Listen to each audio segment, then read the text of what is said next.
Hey everyone, welcome back for another deep dive. Uh, We love to unpack these hot topics, and today we're diving into Biohacking Your Masculinity by Conrad Riker. it's a book that's been generating a lot of buzz. Yeah, seems like everyone's talking about it. And for good reason.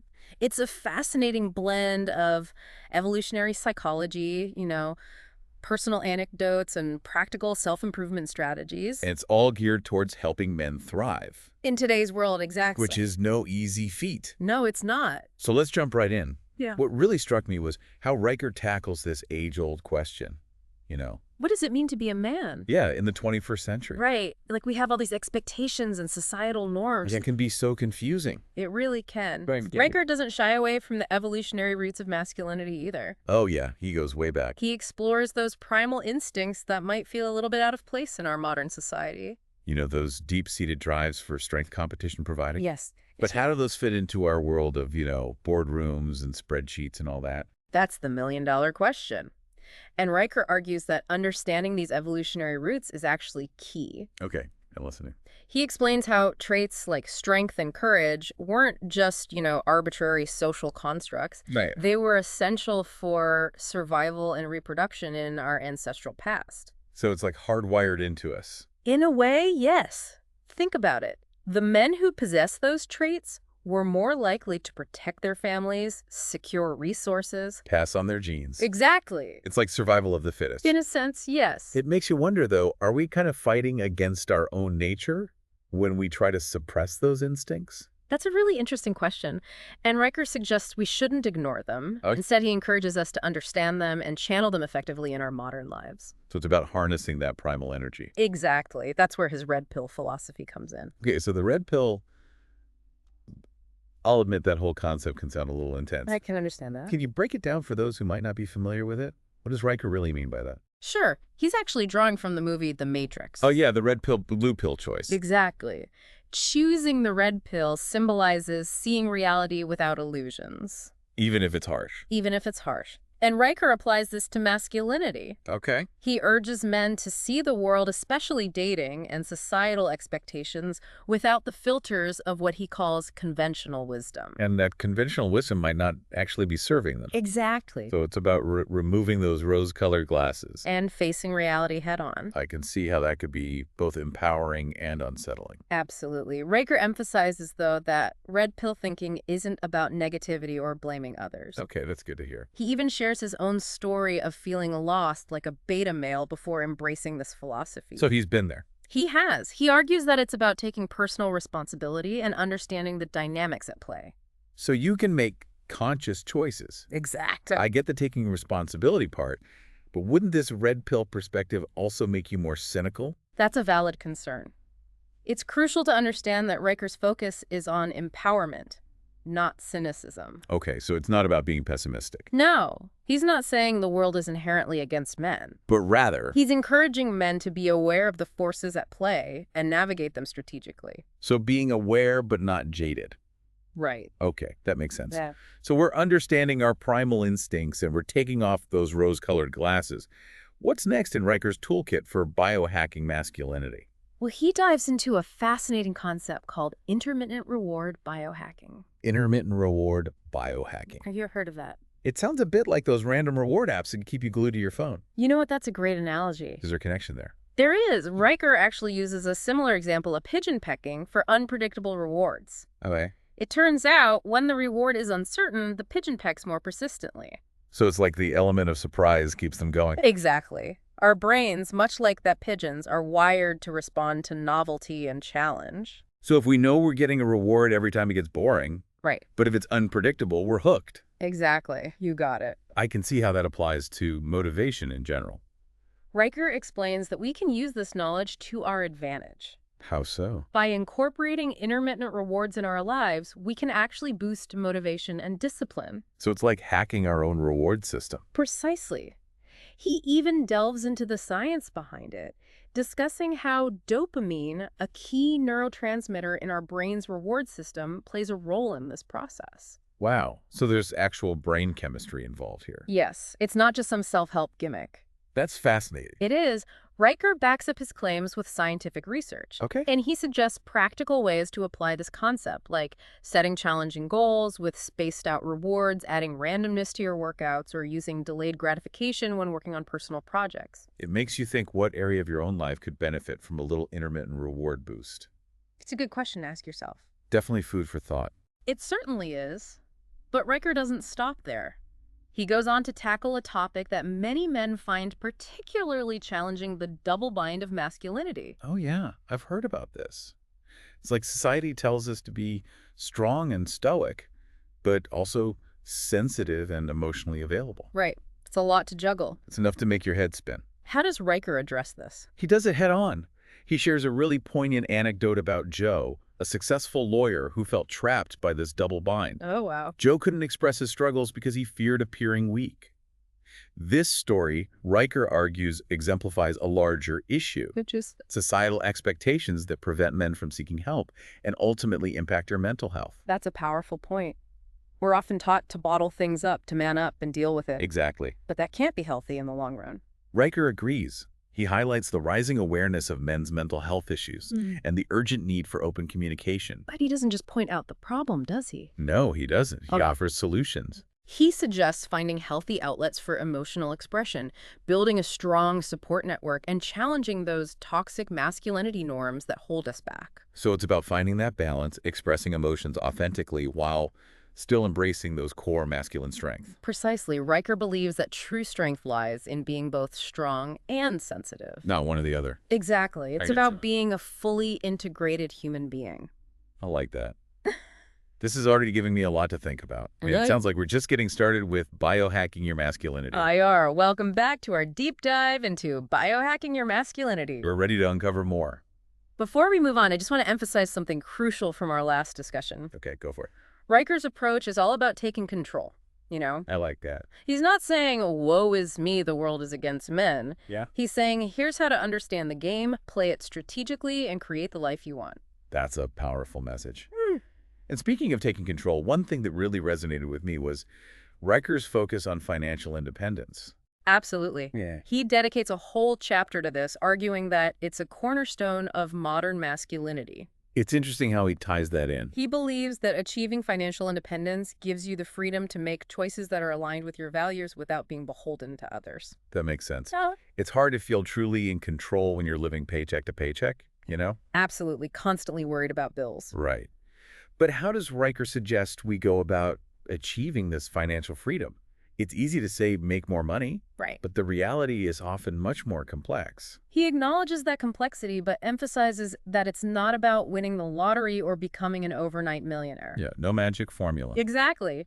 He shares a compelling anecdote about a man who transformed his life from financial struggle to stability. And it wasn't about some get-rich-quick scheme. Not at all. It was about shifting his mindset, taking responsibility for his finances, and making smart choices consistently over time. So it's about changing your relationship with money, not just the amount you have. You got it. Riker highlights the importance of financial literacy. Understanding how money works. Exactly. And developing a strategic plan. So it's like having a game plan for your finances. Exactly. He's a big advocate for investing, building assets, and creating multiple streams of income. It sounds like a long game, not a quick fix. It is. But Riker argues that the psychological shift that comes with financial independence is invaluable. In what way? He describes it as a sense of empowerment, knowing that you have the resources to support yourself and those you care about without being dependent on anyone else. I can definitely see how that would boost confidence and self-reliance. Exactly. Key elements of what Riker considers a biohacked masculinity. But financial success often requires making tough decisions and sometimes even taking risks. Does Riker address that aspect? Absolutely. He dedicates a significant portion of the book to the importance of rationality and clear decision-making. So thinking things through carefully. He argues that men often fall prey to common cognitive biases that cloud their judgment. Like what kind of biases? Well, for example, Yeah. have you ever stuck with a bad decision just because you've already invested so much time or money into it? Oh, yeah. I'm definitely guilty of that. That's called the sunk cost fallacy. Sunk cost fallacy. And Riker warns us against it. Okay. He also discusses confirmation bias, where we tend to favor information that confirms our existing beliefs, even if it's inaccurate. So it's like we're wired to make these irrational choices sometimes. In a way, yes. But Riker believes it's a matter of awareness and practice. So we can overcome these biases? Exactly. He encourages us to learn about them, identify them in our own thinking, and develop strategies to counteract them. It's like becoming aware of our own mental blind spots. Precisely. Yeah. He even shares personal anecdotes about times she almost made bad decisions, but caught himself by pausing and thinking rationally. So taking that step back, asking yourself, am I being objective here? Exactly. It sounds simple, but I bet it's harder to do in the heat of the moment. It probably is. But Riker emphasizes that it's a skill you can develop with practice. Yes, and he argues that clear, rational decision-making is crucial, not just for financial success, but for all areas of life. So it's a valuable skill to cultivate. Absolutely. From relationships to career choices to personal growth. It makes sense if you're constantly making decisions based on emotions or faulty logic. Yeah. It's going to impact everything you do. Exactly. Riker believes that rationality is a cornerstone of what he calls masculine strength. But he's quick to point out that this doesn't mean suppressing emotions altogether.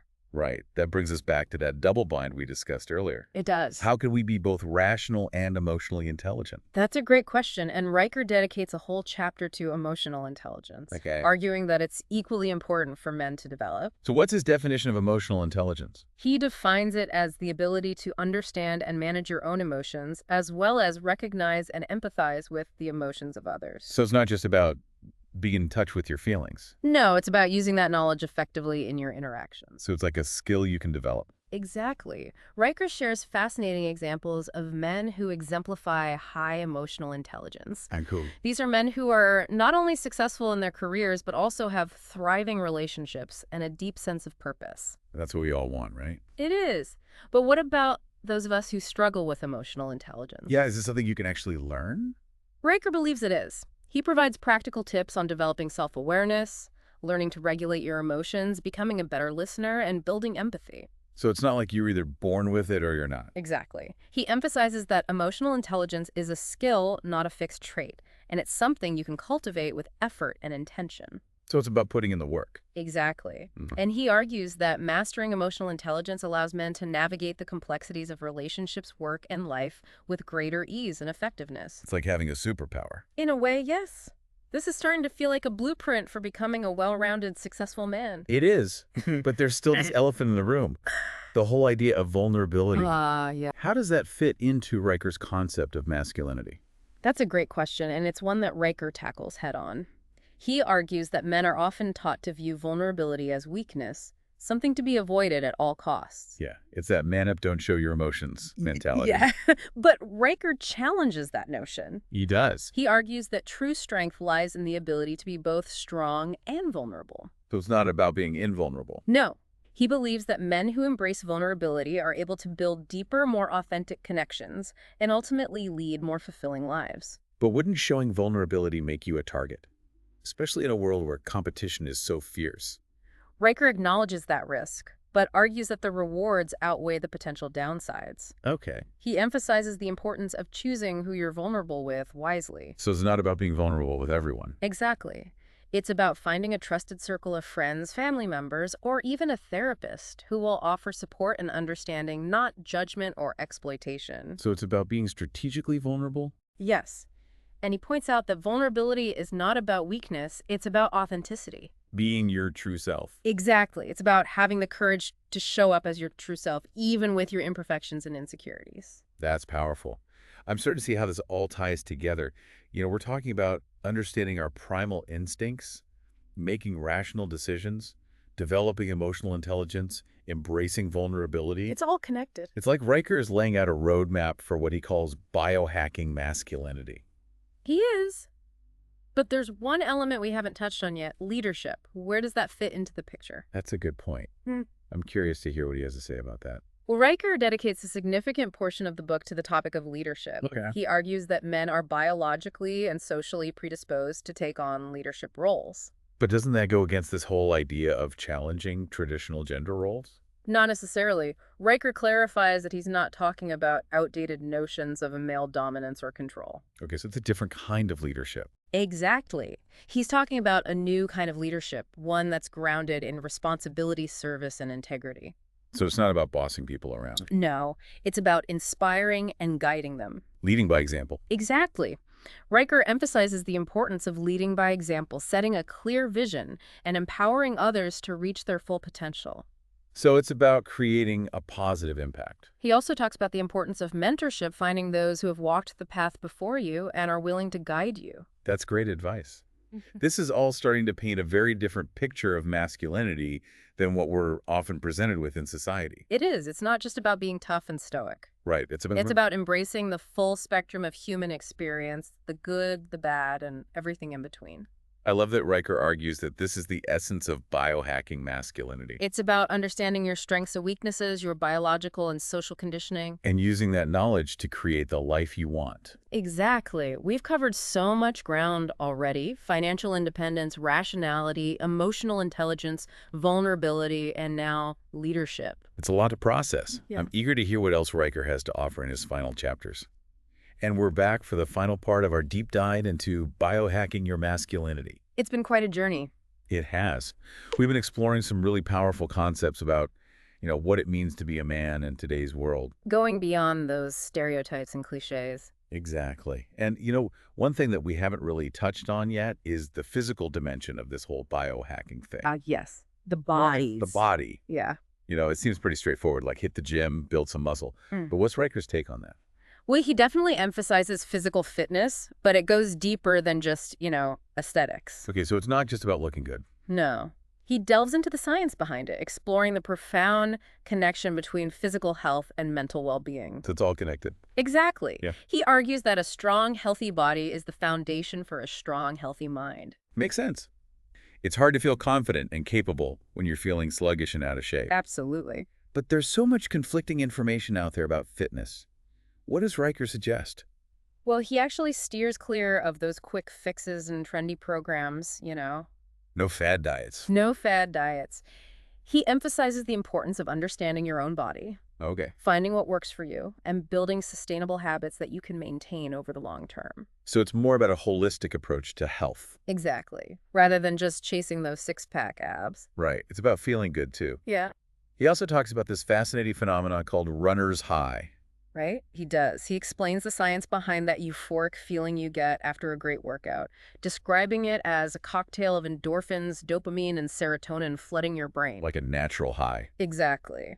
And he even cites research showing that regular exercise can be as effective as medication for treating mild to moderate depression. Wow, that's incredible. Yeah. So it's not just about looking good, it's about feeling good. Mm-hmm. It's about optimizing your mental state through physical activity. Precisely. And Riker believes that this physical optimization is a key element in biohacking masculinity. Okay. He encourages men to reclaim their physicality, not in a way that's aggressive or intimidating, but in a way that's healthy, empowering, and sustainable. I like that. So we're talking about, mental sharpness, emotional intelligence, physical fitness, all grounded in a strong sense of self. How does this all tie back to that red pill philosophy we discussed earlier? That's a great question. Riker argues that all these elements, the mental, emotional, physical, even spiritual, work together synergistically. It's like a holistic approach. Exactly. He believes that the red pill awakening is just the first step. It's about seeing the world clearly without illusions. But then you have to take that awareness and use it to build yourself up to become the best version of yourself. So it's not enough to just understand the game, you have to actually play it. You got it. And Riker provides a comprehensive playbook for doing just that. Okay, so he gives us the tools. He does. He covers everything from nutrition and fitness to communication skills and relationship strategies.